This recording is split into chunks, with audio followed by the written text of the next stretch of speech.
എന്റെ ദിനവുകൾ ദൈവം മാറ്റി എഴുതി, പിന്നെ കാൽ വഴുകുവാൻ ഇടവന്നില്ല.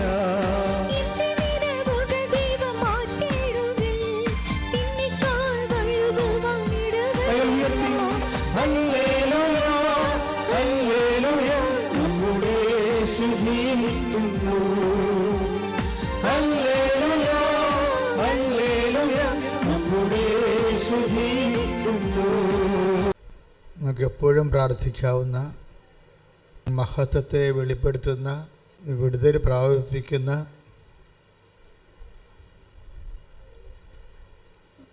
നമ്മൾ ആ തത്സമയം കടന്നു പോകുന്ന വിഷയങ്ങളിൽ നിന്ന്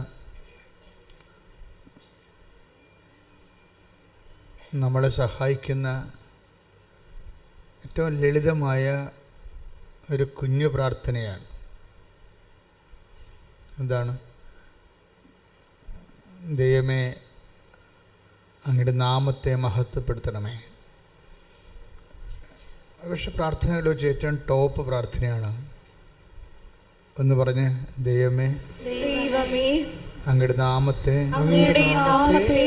മഹത്വപ്പെടുത്തണമേ. ഇത്രയും പറയണമെങ്കിൽ നമുക്ക് കുറേ കാര്യങ്ങൾ വേണം. നമുക്ക് വിശ്വാസം വേണം, പിന്നെന്താണ്? ദൈവസ്നേഹം വേണം, പ്രത്യാശ വേണം. ഈ തിയോളജിക്കൽ വെർച്വസ് എല്ലാം വേണം. ദൈവികമായ പുണ്യങ്ങൾ എന്തൊക്കെയാണ്? വിശ്വാസം, പ്രത്യാശ, സ്നേഹം. ഇത്രയും ചില പ്രാർത്ഥനകൾക്ക് വിശ്വാസം മാത്രം മതി, ചില പ്രാർത്ഥനകൾക്ക് ദൈവസ്നേഹം മതി. ചില പ്രാർത്ഥന പ്രാർത്ഥിക്കാൻ നമുക്ക് വിശ്വാസം മതി, ചില പ്രാർത്ഥനകൾ പ്രാർത്ഥിക്കാൻ നമുക്ക് പ്രത്യാശ മതി. പക്ഷേ ഈ ഒരു വരി പ്രാർത്ഥന, ദൈവമേ അങ്ങയുടെ നാമത്തെ മഹത്വപ്പെടുത്തണമെന്ന് പ്രാർത്ഥിക്കാൻ നമുക്ക് വിശ്വാസം വേണം, പ്രത്യാശ വേണം, ദൈവസ്നേഹം വേണം. ഇത് ഈ തിന്മയിൽ നിന്ന് വിടുവിക്കാൻ വേണ്ടി ഈ കുഞ്ഞു പ്രാർത്ഥന കർത്താവ് പഠിപ്പിച്ച പ്രാർത്ഥനയിൽ ഇൻകൾക്കേറ്റ് ചെയ്തിട്ടുണ്ട്. എന്താണ്? സ്വർഗസ്ഥനായ ഞങ്ങളുടെ പിതാവേ, അങ്ങയുടെ നാമം പൂജിതമാകണമേ. പക്ഷെ അതിൻ്റെ സമ്മറിയാണ് ഈ പറയണത്. ആ പ്രാർത്ഥനയും ചുരുക്കിയിട്ടാണ് ഒരു കുഞ്ഞു പ്രാർത്ഥന. എന്താണ്? പിതാവേ, അങ്ങയുടെ നാമത്തെ മഹത്വപ്പെടുത്തണമേ. ഇത് നമ്മളിങ്ങനെ അറിഞ്ഞ് ആവർത്തിച്ച് വണ്ടിയിൽ പോകുമ്പോഴും കാപ്പി അതിനെത്തുമ്പോഴും കഞ്ഞി ചെരിക്കുമ്പോഴും അല്ലെങ്കിൽ വാറ്റുമ്പോഴും ഒക്കെ ഈ മനസ്സിൽ നമുക്കൊരു മുടക്കവും കൂടാതെ പ്രാർത്ഥിക്കാൻ പറ്റിയതാണ്, അല്ലേ? അങ്ങയുടെ നാമത്തെ. ഇപ്പോൾ വില്ലേജ് ഓഫീസിൻ്റെ വാതിക്കൽ നമ്മൾ അങ്ങയുടെ വഴക്കം കേട്ട് നിൽക്കുകയാണ്.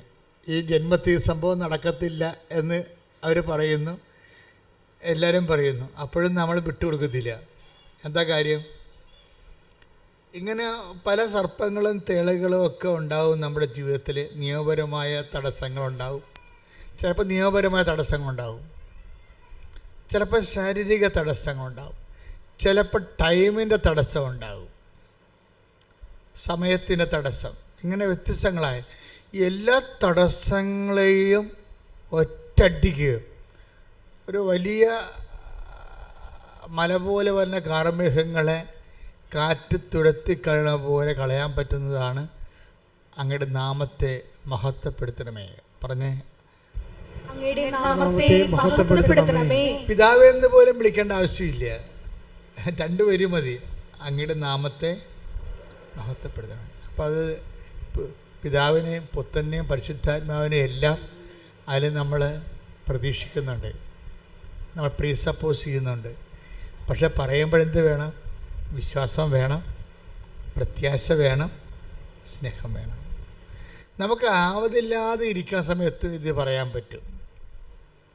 ഇപ്പം നമ്മൾ ഐസിയുലാണ്, ഓർമ്മയുണ്ട്. പക്ഷേ ഓർമ്മയുണ്ടെങ്കിൽ ഏറ്റവും പറയാവുന്ന പ്രാർത്ഥന ഇതാണ്: അങ്ങയുടെ നാമത്തെ മഹത്വപ്പെടുത്തുക. എല്ലാ വശത്തുനിന്നും സ്ട്രിപ്പ് കയറിക്കൊണ്ടിരിക്കുകയാണ്, ഓക്സിജൻ തരുന്നുണ്ട്, ആഹാരത്തിന് വേറെ ട്യൂബുണ്ട്, ഭക്ഷണത്തിന് വേറെ ട്യൂബുണ്ട്, മൂത്രത്തിന് പോകാൻ വേറെ ട്യൂബുണ്ട്, മൊത്തം ട്യൂബിൽ കിടക്കണം വിചാരിച്ചു. അപ്പോൾ നമുക്ക് ചെറിയ ഓർമ്മയുണ്ടെങ്കിൽ ചെറിയ ഓർമ്മ മതി, മിനിമം വോൾട്ടേജ് ഓർമ്മ മതി. അങ്ങയുടെ നാമത്തെ മഹത്വപ്പെടുത്തണമേ. ഇപ്പം നമ്മൾ ആരുമില്ലാത്ത ചില സമയത്ത് ഒരു മനുഷ്യൻ്റെ തീഷ്ണത അളക്കണ എപ്പോഴാണെന്നറിയാവോ? ഗ്രൂപ്പിൽ വെച്ച് അവനെന്ത് പറഞ്ഞു എന്നുള്ളതല്ല പ്രശ്നം. കമ്മ്യൂണിറ്റി, സമൂഹത്തിൽ വെച്ച് അവനെന്ത് പറഞ്ഞു, എന്ത് പ്രഖ്യാപിച്ചു എന്നുള്ളതല്ല. ദൈവം തിരഞ്ഞെടുത്തവരെ ദൈവം തിരഞ്ഞെടുക്കുമ്പോൾ സംഭവിക്കുന്നത് ദൈവവും നീയും മാത്രമാകുന്ന ഒരു അഭിമുഖത്തിന് നിന്നെ തിരഞ്ഞെടുക്കും ദൈവം. അവിടെ വേറെ ആരും ഉണ്ടാകത്തില്ല. അപ്പ, അമ്മ, ചിറ്റപ്പ, നോബഡി ആരും ഉണ്ടാകത്തില്ല. നിൻ്റെ കോച്ച്, നിൻ്റെ ട്രെയിനറ് ആരും ഉണ്ടാകത്തില്ല. നോബഡി.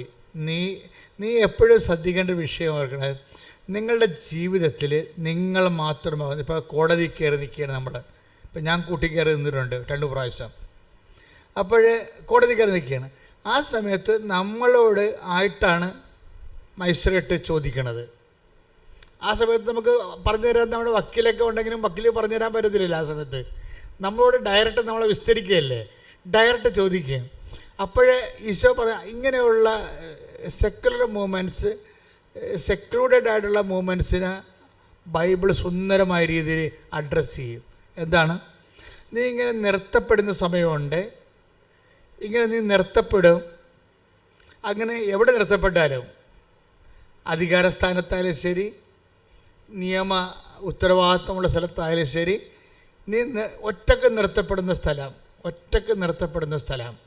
ഈ ഒറ്റക്ക് നിർത്തപ്പെടുന്ന സ്ഥലത്ത് എത്ര കൗണ്ട്, നമ്മുടെ ഒരു ആധ്യാത്മികത കൗണ്ട് നമുക്ക് അളക്കണത്, എത്ര പ്രാവശ്യം നമ്മൾ ഒറ്റക്ക് നിർത്തപ്പെട്ടു എന്നുള്ളതിൻ്റെ ഒരു കൗണ്ടിലാണ്. എല്ലാം അങ്ങനെയാണെന്ന് അറിയത്തില്ല. ഞാൻ പഠിച്ചത് ഞാൻ നിങ്ങളോട് പറയുന്നു. എൻ്റെ കർത്താവ് മനസ്സിലാക്കി തന്ന സത്യങ്ങൾ, എൻ്റെ വചനം കേൾക്കുന്ന, എന്നിലൂടെ ദൈവത്തെ കേൾക്കുന്ന, എൻ്റെ വചനമൊന്നും ഞാൻ പറയാൻ പറ്റത്തില്ല, എൻ്റെ വചനമല്ല ഞാൻ പറയണം. എന്നിലൂടെ ദൈവത്തെ കേൾക്കുന്നവർക്ക് ദൈവത്തിൻ്റെ ആഹാരമാണത് കൊടുക്കണേ. എന്താ കാര്യം? Count your secluded time. എന്നുവെച്ചാൽ നീ ഒറ്റക്ക് നിർത്തപ്പെടുന്ന സ്ഥലങ്ങളെ നീ ശ്രദ്ധിക്കുക. അവിടെ നമുക്ക് ഗ്യാരണ്ടി ഉണ്ട്. എന്താണ്? 12:12 ഗ്യാരണ്ടി എന്താണ്? വായിച്ചോളൂ. ലൂക്ക 12:12. ശ്രുതികയുടെ ഹല്ലേലൂയ. ലൂക്ക 12:12. എന്താണ് പറയേണ്ടതെന്ന് ആ സമയത്ത് പരിശുദ്ധാത്മാവ് നിങ്ങളെ പഠിപ്പിക്കും. ഇത് ഭയങ്കര സംഭവമല്ലേ? എന്താണ്? നിങ്ങളെ ഒറ്റക്ക് നിർത്തപ്പെടുന്ന സമയം, അധികാരസ്ഥാനത്തോ വേറെ ഏതെങ്കിലും സിറ്റുവേഷനിലോ, നിങ്ങൾ ഇപ്പോൾ രോഗത്തിൻ്റെ മുഖത്തോ ഒറ്റക്ക് നിർത്തപ്പെടുന്ന സമയം, ആ സമയത്ത് നിങ്ങൾ ആകുലപ്പെടേണ്ട. എന്താണ്? ആ സമയത്ത് നിങ്ങൾ പറയേണ്ടത് എന്താണെന്ന് നിങ്ങൾക്ക് വേണ്ടി പറയാൻ ഞാൻ ആളെ നിശ്ചയിച്ചിട്ടുണ്ട്. എൻ്റെ മക്കളെ, വിശ്വാസ ജീവിതം എന്ന് പറയണത് ഇന്നോ നാളെയോ അങ്ങ് അവസാനിക്കണതല്ല. ഇത് ഓരോ പാഠം കഴിയുമ്പോൾ അടുത്ത പാഠം വരും. ആ ഒരു പാഠം കഴിയുമ്പോഴേ, ഇപ്പോഴ് ഞാൻ നിങ്ങൾ പറയട്ടെ, ഈശോ ഒരു വാക്ക് പറഞ്ഞായിരുന്നല്ലോ, നിങ്ങളുടെ ഹൃദയം, നിങ്ങളുടെ നിക്ഷേപം എവിടെയോ അവിടെയായിരിക്കും നിങ്ങളുടെ take the word of God. നിങ്ങളുടെ നിക്ഷേപം എവിടെയോ അവിടെയായിരിക്കും നിങ്ങളുടെ ഹൃദയവും. Take the word of God. ശ്രുതികയുടെ മക്കളെ, 12:34. നിന്റെ നിക്ഷേപം എവിടെയോ അവിടെ നിന്റെ ഹൃദയവും. കേൾക്കുമ്പോൾ സിമ്പിൾ വാക്കാണ്. ഇപ്പം അച്ഛൻ്റെ മനസ്സിൽ ഈശോ തന്നുകൊണ്ട് ഞാൻ നിങ്ങളോട്, കർത്താവാണ് ഓൺലൈനിൽ സംസാരിക്കണത്, ഞാനിങ്ങനെ ശബ്ദം കൊടുക്കണമെന്നേ ഉള്ളൂ. എന്താ വചനം പറഞ്ഞ്? നിന്റെ നിക്ഷേപം എവിടെയോ എന്ന് പറഞ്ഞ്, നിങ്ങളുടെ നിക്ഷേപം എവിടെയോ അവിടെ നിന്റെ ഹൃദയവും. അവിടെയായിരിക്കും നിന്റെ ഹൃദയവും. നമ്മുടെ ഹൃദയം എവിടെയായിരിക്കും? ഇപ്പം ഈശോ എന്താ പറഞ്ഞത്? നിങ്ങളുടെ നിക്ഷേപം എവിടെയോ അവിടെയായിരിക്കും നിങ്ങളുടെ ഹൃദയവും. ലൂക്ക 12:31 മുതലുള്ള തിരുവചനങ്ങൾ. നിങ്ങൾ അവിടുത്തെ രാജ്യം അന്വേഷിക്കുവിൻ, ഇവയെല്ലാം അതോടൊപ്പം നിങ്ങൾക്ക് ലഭിക്കും.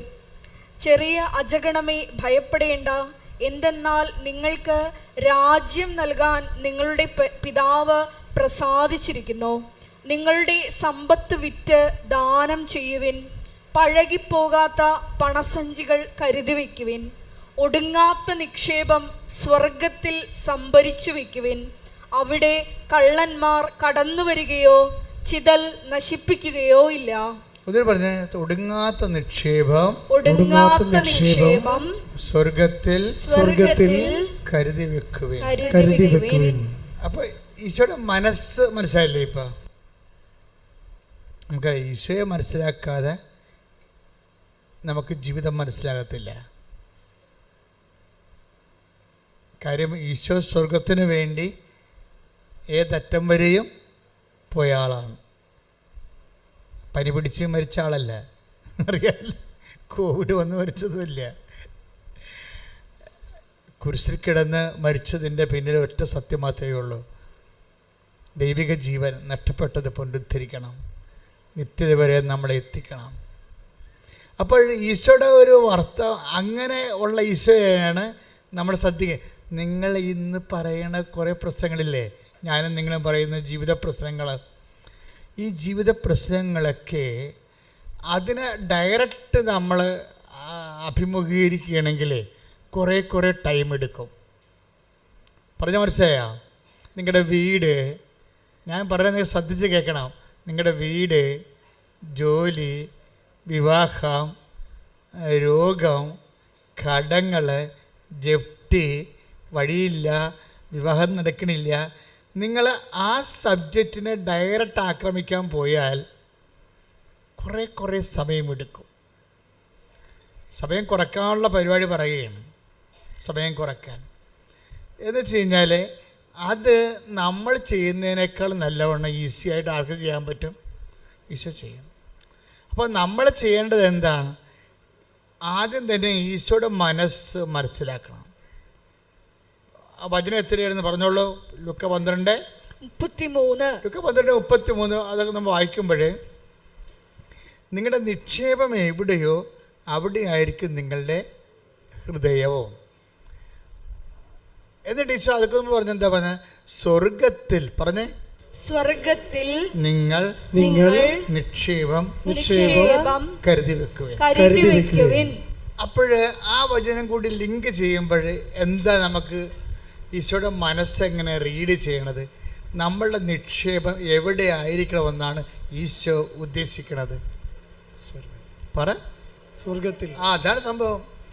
നമ്മളുടെ നിക്ഷേപം സ്വർഗത്തിലായിരിക്കും. ഇപ്പോൾ എന്ത് വർക്കൗട്ട് ചെയ്താലും നമ്മളെ ഫെഡറൽ ബാങ്കിലെ കൊണ്ട് പൈസ ഇടണ പോലെ ഇടാമെന്ന് വിചാരിക്കുകയല്ല. എന്ത് വിഷയം ചെയ്താലും സ്വർഗത്തിൽ ദ കണ്ടന്റ് ഓഫ് ഹെവൻ അതിലുണ്ടാകണം. ഇപ്പോൾ ഭാര്യ ഭർത്താക്കന്മാർ തമ്മിൽ അടിച്ച് പിരിയാൻ പോകണമെന്ന് വിചാരിച്ചോ? നിങ്ങൾ കേസ് ജയിച്ച് 2 കൊച്ചിനെ നിങ്ങൾക്ക് കിട്ടി, ഞാൻ പറയും നിങ്ങൾ തോറ്റെന്ന് പറയും.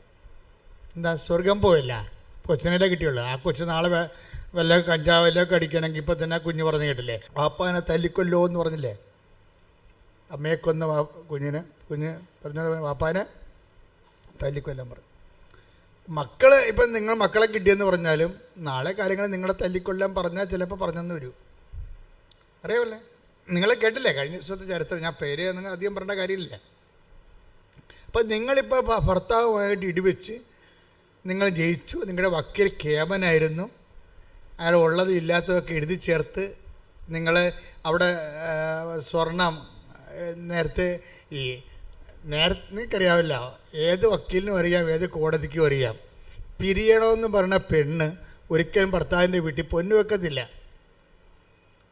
അവളുടെ അപ്പനും അമ്മയും ഒന്നും വെപ്പിക്കത്തില്ല. ആദ്യത്തെ പുതുക്കത്തിന് തന്നെ അഴിച്ചെല്ലാം അലമാരി ആക്കും. അത് ബുദ്ധിയുള്ളവർ മനസ്സിലാക്കണം. ഇത് ട്രാപ്പാണ് ഈ വരാൻ പോണത്, അടുത്ത പരിപാടി ട്രാപ്പാണെന്ന്. പക്ഷേ കേസ് വരുമ്പോൾ എന്താ പറയണത്? എൻ്റെ പൊന്നെ, എൻ്റെ 28 പവൻ പൈസ എല്ലാം അവിടെ ലോക്കറിൽ ഇരിക്കണം, അവിടെ അലമാരി ഇരിക്കണം കേസ്. അപ്പം നമ്മൾ വക്കീലിനോട് പറയാം, വക്കീലെ അങ്ങനെയൊന്നുമില്ല, കാശൊക്കെ എൻ്റെ ഉണ്ടെന്നൊക്കെ പറയും. അപ്പോൾ പറയും നിങ്ങൾക്ക് കേസ് ജയിക്കണ കാശ് വേണമെന്ന് ചോദിക്കും. അപ്പോൾ ഉടനെ ഒപ്പിട്ട് കൊടുക്കും. തീർന്നില്ലേ? കണ്ടന്റ് ഓഫ് ഹെവൻ പോയി. ഭയങ്കര ഉടമ്പടിക്കാരത്തിയാണ്, പക്ഷേ വക്കീലിൻ്റെ കക്ഷത്താണ് നിങ്ങളുടെ ആത്മാവ് ഇരിക്കുന്നത്. ശരീരം മാത്രമല്ലേ, ആത്മാവ് ഉൾപ്പെടാം. ശരീരം മാത്രമല്ല, ശരീരമായിട്ട് ആരും കക്ഷത, ആത്മാവ്. അതുകൊണ്ട് ഈശോ പറയുമ്പോൾ പറയും, ഒരു കണ്ടന്റ് ഓഫ് ഹെവൻ, നിങ്ങൾ എവിടെ ജയിച്ചാലും എത്ര കാലത്തേക്ക് ജയിക്കാൻ പറ്റും, എത്ര കാലത്തേക്ക് ജയിക്കാൻ പറ്റും, ഈ ജീവിക്കണ ഇത്രയും കാലം ജീവിക്കാൻ പറ്റും അല്ലേ? അതായത് വേണ്ട സമയത്ത് നിങ്ങൾ കർത്താവിനെ തള്ളിപ്പറഞ്ഞിട്ടുണ്ട്. സത്യം തള്ളിപ്പറഞ്ഞു, നീതി തള്ളിപ്പറഞ്ഞു, സ്നേഹം തള്ളിപ്പറഞ്ഞു. എല്ലാം നിങ്ങൾ ആർക്ക് വേണ്ടി ചെയ്താണ്? തള്ളമാർ ശ്രദ്ധിക്കണേ, മക്കളുടെ കൂടെ നിന്നുകൊണ്ട് ആൻറ്റിമാരൊക്കെ ചിലപ്പോൾ കേസ് കൊടുക്കാനും ഡൈവേഴ്സിനും അബോർഷനും ഒക്കെ കൂട്ടി നിൽക്കുന്ന, പിമ്പായിട്ട് നിൽക്കുന്ന ആൾക്കാരില്ലേ, അവറാച്ച പണി വരുന്നുണ്ട്. ഒരു കുഴപ്പമില്ല, നിങ്ങൾ ഒറ്റടക്കി സഭയൊന്നും പോകത്തില്ല. എന്തുകൊണ്ടാണ് അമ്മ ചില സമയത്ത് ഹൃദയത്തിൽ സംഗ്രഹിച്ച് മിണ്ടാണ്ടിരുന്നത്? ചില സമയത്ത് ദൈവത്തിന് മുമ്പ് മിണ്ടാണ്ടിരിക്കണതാണ് നല്ലത്. മിണ്ടിപ്പോയ കൗണ്ടാവും. നല്ല ഹെവി ആയിട്ടുള്ള അനീതിയല്ലേ കിട്ടണത്. ചോര കുഞ്ഞിനെ കൊണ്ട് പെറ്റ്, കഴിഞ്ഞ ആഴ്ച പറഞ്ഞതല്ലേ, ചോര കുഞ്ഞിനെ കൊണ്ട് പെറ്റ് കിടക്കണ സമയത്ത് തന്നെയാണ് ഇനി വീട്ടിൽ പോകാമല്ലോ, പെറ്റ് കഴിഞ്ഞല്ലോ, ഇനി വീട്ടിൽ പോയി ഇത്തിരി ഭക്ഷണം കഴിച്ച് സമാധാനത്തിൽ ഉറങ്ങിയിട്ടത്ര ദിവസമായി എന്തൊക്കെ വിചാരിച്ചിരിക്കുമ്പോഴല്ലേ ഈജിപ്തിൽ പോകാൻ പറയണത്. ഉറക്കമില്ല, ഈജിപ്തിൽ പോകാൻ പറയണത്. അപ്പോൾ സ്വാഭാവികമായിട്ട് നമ്മൾ സംസാരിച്ചാൽ ദൈവത്തിനെതിരെ സംസാരിക്കത്തുള്ളൂ, ഉറപ്പല്ലേ? അതുകൊണ്ട് അമ്മ ആ രാത്രി ഹൃദയത്തിൽ സംഗ്രഹിച്ചു എന്നാണ് പറയണത്. പരിശുദ്ധാത്മാവ് കൂടെ നിൽക്കുന്ന കാരണം നിങ്ങൾക്കറിയാമല്ലോ, ഈ പരിശുദ്ധാത്മാവ് എപ്പോൾ വിട്ടുപോകുന്നു അവിടെ വെച്ച് ദുരന്തം തുടങ്ങി. പിന്നെ ഞാൻ പറഞ്ഞ കുറേ ആൾക്കാർ ഡൈവേഴ്സ് ചെയ്യണമെന്നൊക്കെയാണ് ഞാൻ പറയണത്. കാര്യം ഇങ്ങനെ ചുമ്മാ ഈ ഗിരിയും പാമ്പും കൂടി ജീവിച്ചിട്ട് കാര്യമില്ലല്ല. എന്താ അങ്ങനെ പറയാൻ കാര്യം വെച്ച് കഴിഞ്ഞാൽ, ചില ആൾക്കാർക്ക് ക്രിസ്തീയ ജീവിതത്തിന് കൊള്ളത്തില്ല. That is why I am saying that. ചില ആൾക്കാർ ഡൈവേഴ്സ് ചെയ്യണം, ചില ആൾക്കാർ വെള്ളം അടിക്കണം, ചില ആൾക്കാർ കഞ്ചാവ് വിൽക്കണം, ചില ആൾക്കാർക്ക് കാര്യം പണത്തോട് ഭയങ്കര ഗ്രീഡിയുള്ള ആൾക്കാർ, ചില ആൾക്കാർ പലിശയായിട്ട് തന്നെ ജീവിതം ജീവിച്ച് തീരണം. പലിശ വാങ്ങിച്ച് ആരെ കണ്ടാലും പലിശ കിട്ടുക. അമ്മയ്ക്ക് പോലും മരുന്ന് മേടിക്കാൻ കാശ് കൊടുക്കത്തില്ല. പക്ഷേ അതേസമയം അയൽവാസിക്ക് കാശ് ആവശ്യത്തിന് കൊടുക്കും. എന്താ കാര്യം? അയൽവാസിക്ക് കൊടുത്താൽ പലിശ നമുക്ക് കിട്ടും, അമ്മക്ക് മരുന്ന് മേടിക്കാൻ കൊടുത്താൽ കാശ് കിട്ടത്തില്ല. അപ്പം കുറേ ആൾക്കാർ പലിശയുടെ തന്നെ ജീവിക്കണം.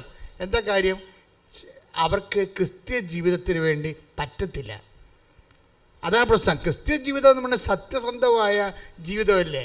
സ്വർഗത്തിന് വേണ്ടി എന്തും ചെലവഴിക്കാൻ വേണ്ടി ക്രിസ്തു ക്രൂശിക്കപ്പെട്ടിട്ട് വേണ്ടിയെടുത്ത ജീവിതമല്ലേ. അപ്പോൾ അതുകൊണ്ടാണ് ഈശോ പറഞ്ഞത്, ചെറിയ അജഗണമേ ഭയപ്പെടേണ്ടെന്ന് പറയും. Take the word of God. ചെറിയ അജഗണമേ ശ്രദ്ധിക്കട്ടെ.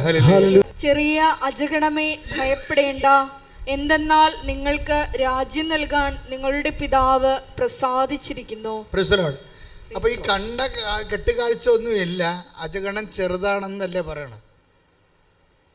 അജഗണം ചെറുതാണ്. ഇപ്പൊ കർത്താവിൻ്റെ വചനം കേൾക്കുമ്പോൾ അതിൻ്റെ അകത്ത് സ്വർഗത്തിൻ്റെ, നമ്മൾ തോറ്റാലും ശരി എൻ്റെ കർത്താവ് ജയിക്കണം, അവൻ്റെ വചനം ജയിക്കണം എന്ന് വിചാരിച്ചുകൊണ്ട് നമ്മൾ കേസ് തോറ്റു കൊടുക്കുന്നവരുണ്ട്. ചിലപ്പോൾ കൊച്ചു നഷ്ടപ്പെടും, ചിലപ്പോൾ അവർ പൊന്ന് നഷ്ടപ്പെടും, കേസ് അവർ തോക്കും. അപ്പോഴൊരു മനസ്സിൽ പരിശുദ്ധാത്മാവ് വരും, കേസ് തോറ്റെന്നേ ഉള്ളൂ, കർത്താവൊന്നും ഇതിന് തോറ്റിയിട്ടില്ല, നീ കർത്താവിനെ ജയിപ്പിച്ചുകൊണ്ടാണ് കോടതിയിൽ നിന്ന് ഇറങ്ങി പോന്നിരിക്കണത്. ഒരിക്കലും നീക്കറിയാവില്ല, ക്രിസ്തുവിനെ തോൽപ്പിക്കാൻ പറ്റത്തില്ല. ക്രിസ്തുവിനെ തോൽപ്പിച്ചുകൊണ്ട് ലോകത്തെ നേടിയെടുത്തു കഴിഞ്ഞാൽ ആത്യന്തികമായ പരാജയം ആരുടേതായിരിക്കും? നമ്മുടേതായിരിക്കും. പക്ഷേ ഇത് പറഞ്ഞു തരുന്നതന്നെ ആര് വേണം? സ്വീകരിക്കണമെങ്കിൽ എന്ത് വേണം? പരിശുദ്ധാത്മാവ് വേണം. പ്രാർത്ഥിക്കുക, കർത്താവേ അങ്ങയുടെ പരിശുദ്ധാത്മാവിനെ സ്വീകരിക്കുവാനും ആത്മാവിൽ നിലനിൽക്കുവാനും ചെറിയ അജഗണത്തിന്റെ കൂടെ കൂട്ടപ്പെടുവാനും അമ്മേ പരിശുദ്ധമ്മേ എനിക്ക് വേണ്ടി അങ്ങയുടെ തിരുക്കുമാരനോട് പ്രാർത്ഥിക്കണമേ. ശ്രദ്ധിക്കട്ടെ പ്രിയപ്പെട്ടവരെ, അതായത് നമ്മുടെ ആധ്യാത്മിക ജീവിതത്തിൽ ടോക്കണുണ്ട്. സന്ധ്യ ആകുമ്പോൾ ടോക്കൺ ഉണ്ട്, നോക്കണം. ജീവിതത്തിൽ ഒരു സന്ധ്യ ആവില്ല എപ്പോഴേലും. പിരിഞ്ഞു പോകേണ്ട കാലം വരുമ്പോൾ ടോക്കൺ എണ്ണി നോക്കണം. ടോക്കൺ എണ്ണി നോക്കുമ്പോൾ കണ്ടന്റ് ഓഫ് ഹെവൻ, അതായത് നിൻ്റെ തീരുമാനത്തിൽ എൻ്റെ മക്കൾ, അതായത് നിങ്ങളിങ്ങനെ സ്വത്തുകാരാകണത്. What is our subject? നിങ്ങളുടെ നിക്ഷേപം എവിടെയോ? Take the word of God. ലൂക്ക 12:34. നിന്റെ നിക്ഷേപം എവിടെയോ, നിന്റെ നിക്ഷേപം എവിടെയോ അവിടെ നിന്റെ ഹൃദയവും. അപ്പോൾ ഈശോ അത് അസസ് ചെയ്തിരിക്കുന്ന വിഷയമാണ്. എവിടെയാണോ നിന്റെ നിക്ഷേപം അവിടെയായിരിക്കും നിന്റെ ഹൃദയം. ഈശോ എന്താ ഉദ്ദേശിക്കുന്നത്? സ്വർഗത്തിൽ നിക്ഷേപം കരുതി വെക്കുവിൻ. അപ്പം നിക്ഷേപം എവിടെയായിരിക്കണം?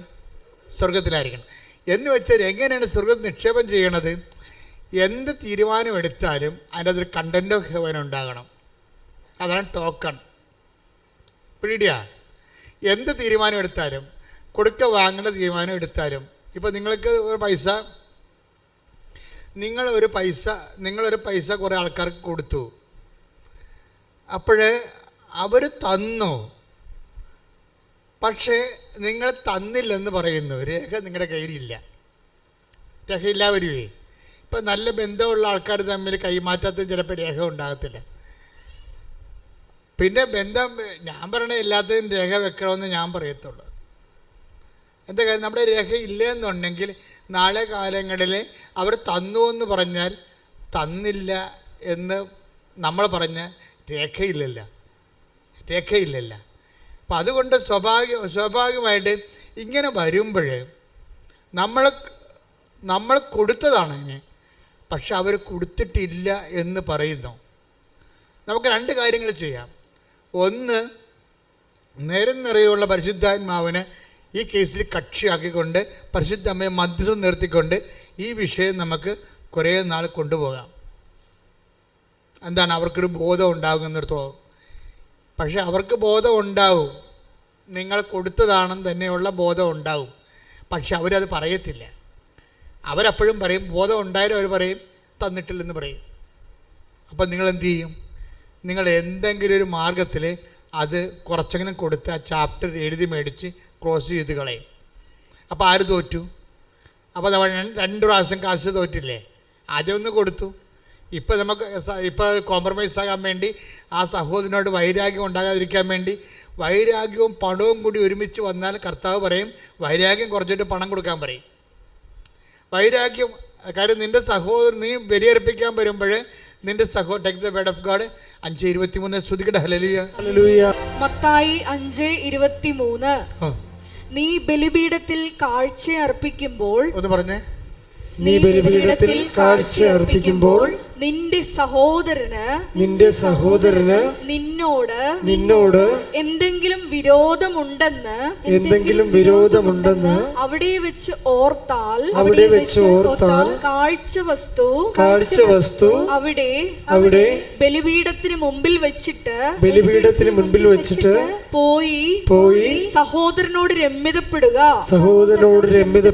പിന്നെ വന്ന് കാഴ്ചയർപ്പിക്കുക. അപ്പൊ സ്വത്തിൻ്റെയോ സ്ഥാവരയോ വസ്തുക്കളുടെയോ മേലിലെ സഹോദരന്മാരുടെ ഭിന്നത ഉണ്ടായിക്കഴിഞ്ഞാൽ നമ്മൾ കൊടുത്തതാണ്, അവർ കൊടുത്തില്ലെന്നാണ് പറയണത്. പിന്നെ അവർക്ക് ബോധം വന്നു കിട്ടിയതാണെന്ന്, പക്ഷെ അവർ അംഗീകരിക്കണില്ല. പോരട്ടെ എന്നാണ് അവർ വിചാരിക്കുന്നത്. വൈരാഗ്യത്തിൽ തന്നെ അവർ നിലനിർത്തുന്നു. ഇനി ഇവർ വൈരാഗ്യം വെച്ചിട്ട് നമ്മളെന്നാ കാണിക്കാൻ പോയി പണി നോക്കാൻ പറഞ്ഞാലും നമുക്ക് പണി നോക്കാൻ പറയും. പക്ഷെ ബൈബിൾ പണി നോക്കാൻ പറയത്തില്ല. ബൈബിൾ പറയും അവരോട് രമ്യപ്പെടാൻ പറയും. അതെന്താ കാര്യം വെച്ച് കഴിഞ്ഞാൽ, പ്രോബ്ലം വെച്ച് കഴിഞ്ഞാൽ അവരുടെ പ്രശ്നമല്ല, നമ്മുടെ പ്രശ്നമാണ്. നിത്യത ഇതിൻ്റെ അകത്ത് വിഷയമാണ്. നിത്യതയ്ക്ക് വേണ്ടി നിന്നെ എടുക്കുമ്പോഴേ അവർക്ക് നിന്നോട് വൈരാഗ്യം ഉണ്ടാകും. നിലനിർത്തിക്കൊണ്ടാണ് നീ നിത്യതയ്ക്ക് ചെന്നിരിക്കുന്നത്. ടോക്കം പോയി. അപ്പോൾ എല്ലാത്തിനേക്കാൾ സമ്പത്ത് നിത്യതയായതുകൊണ്ടാണ് ബൈബിൾ കർക്കശമായിട്ട് ആ നിത്യതയുടെ കൂടെ നിൽക്കുന്നത്.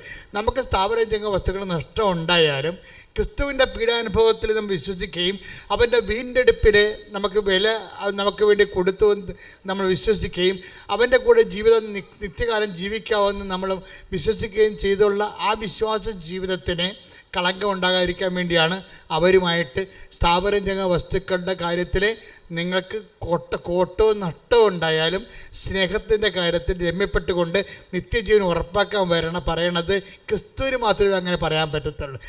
അതാണ് ക്രിസ്തു ദൈവമാണെന്ന് നമ്മൾ അനുഭവിക്കുന്നതിൻ്റെ കാരണം. ശ്രദ്ധിക്കട്ടെ, നിങ്ങൾക്ക് ചിലപ്പോൾ ഈ പറയുന്നത് എനിക്ക് തോന്നണതാണ്. ഇപ്പം 100 പേര് ഇത് കേൾക്കുന്നുണ്ട് ഞാൻ പറയുന്നത്, 98 പേർക്കും മനസ്സിലാകും ഇത് പ്രാക്ടിക്കലല്ലെന്ന്. അതാണ് എൻ്റെ ഒരു സന്തോഷം. കാരണം ഇത് പ്രാക്ടിക്കലല്ല. 98 പേര് നിത്യതയ്ക്ക് വേണ്ടി വിളിക്കപ്പെട്ടിട്ടില്ല. നിങ്ങൾക്ക് ചത്തി പിരിഞ്ഞു പോകാം, ഇഷ്ടമുള്ള കാണിക്കാം, ഇവിടെ ഒരു പ്രശ്നമില്ല. കാരണം ക്രിസ്തുവിൻ്റെ വില, നിത്യതയുടെ വിലയെന്ന് പറഞ്ഞാൽ ക്രിസ്തുവിൻ്റെ രക്തത്തിൻ്റെ വിലയാണ്. അത് നിങ്ങൾ ഇങ്ങനെ ചുമ്മാ യേശുവെ സ്വസ്ത്രം യേശുവെ സൂത്രം എന്നൊക്കെ പറഞ്ഞ് വാങ്ങിക്കാനൊന്നും പറ്റത്തില്ല. അതുകൊണ്ടാണ് ഈശോ പറഞ്ഞത് നിങ്ങളുടെ നിക്ഷേപം. Take the word of God. ലൂക്ക 12:34.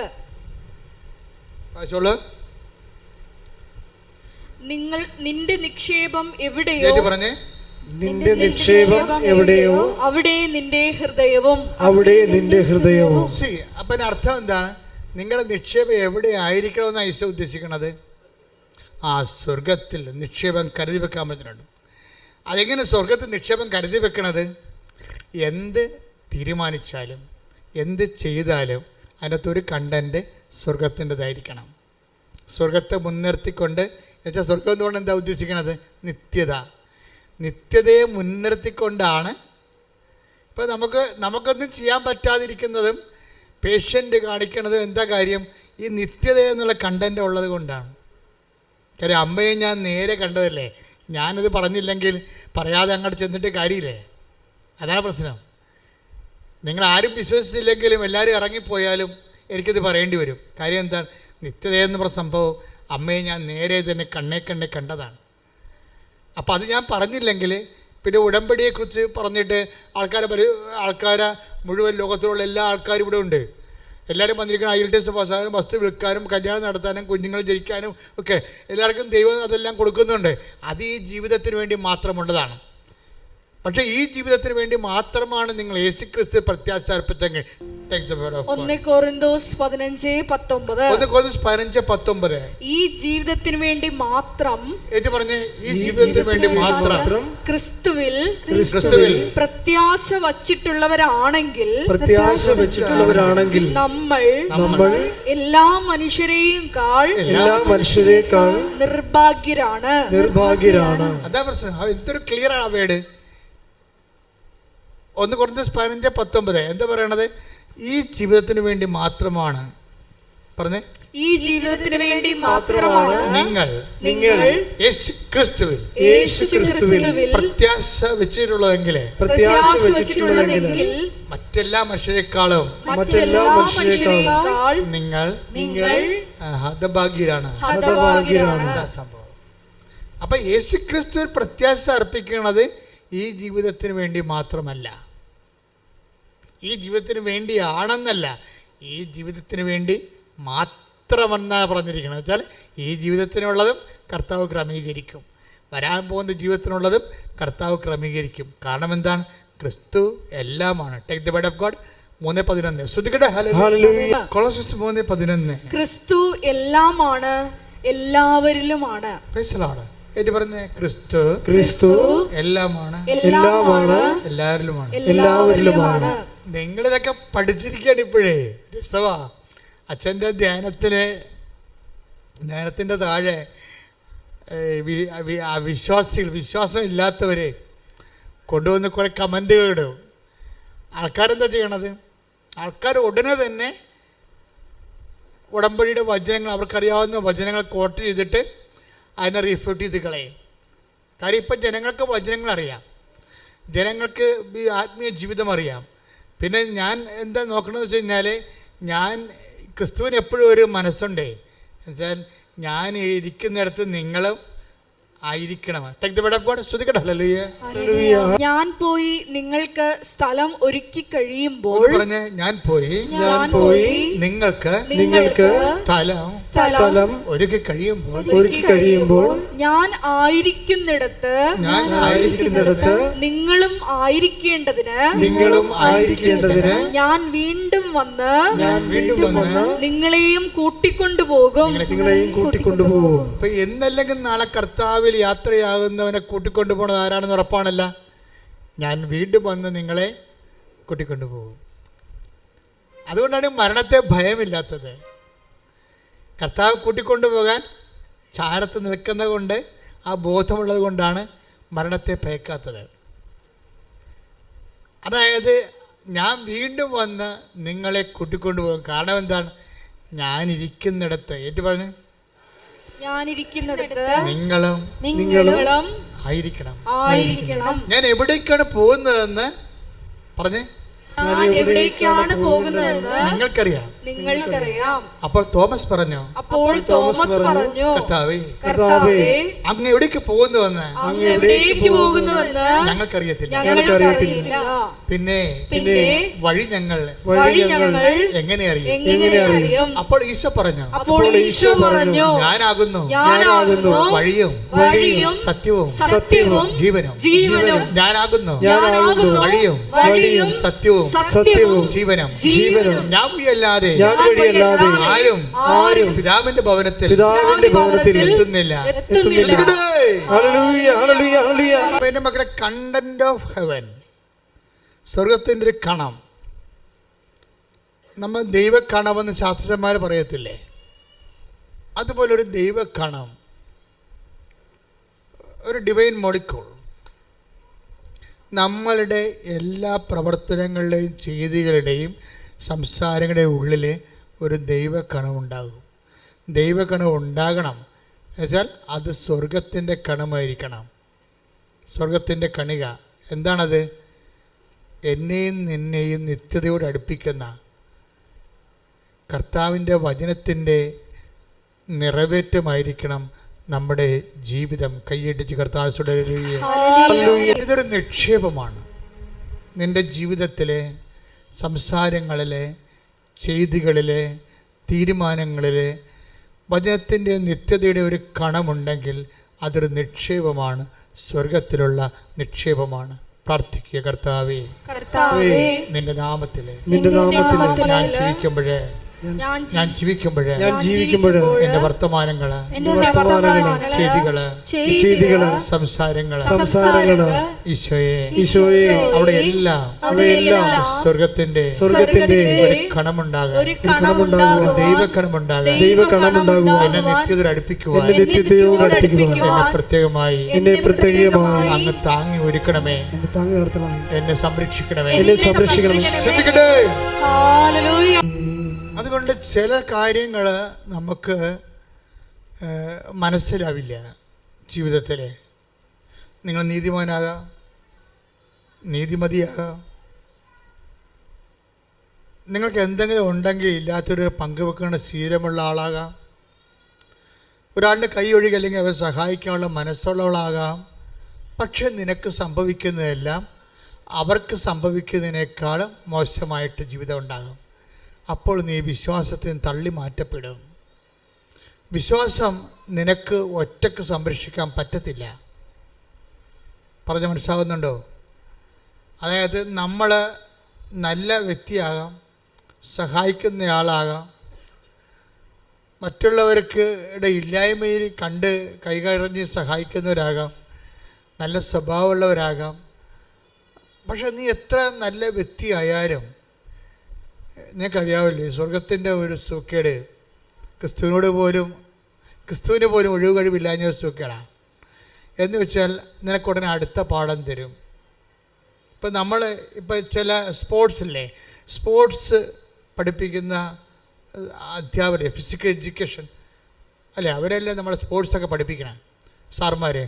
അപ്പം നമ്മൾ ഹൈ ജമ്പ് ചെയ്യണമെന്നുണ്ടെങ്കിൽ അവരിങ്ങനെ, നമ്മളൊരു 10-12 കുട്ടികളുണ്ടെന്ന് വിചാരിച്ചോ, അപ്പോൾ 48 പോയിൻ്റ് നമ്മൾ ചാടി, അപ്പോൾ 48-ൽ 6 പേര് ചാടി, അപ്പോൾ 6 പേര് പുറത്തായി. 6 പേര് 48 ചാടി, 48 പോയിന്റ് ചാടി മുകളിൽ. പിന്നെ വീണ്ടും ഓപ്ഷൻ, പിന്നെ നമുക്ക് അവസരം തരികയാണ്. നമ്മൾ വീണ്ടും ചാടുമ്പോഴുണ്ട് 52-ലെത്തി. 52-ലെത്തിയപ്പോൾ നമ്മുടെ കൂടെ നിന്ന് 5 പേരും പോയി.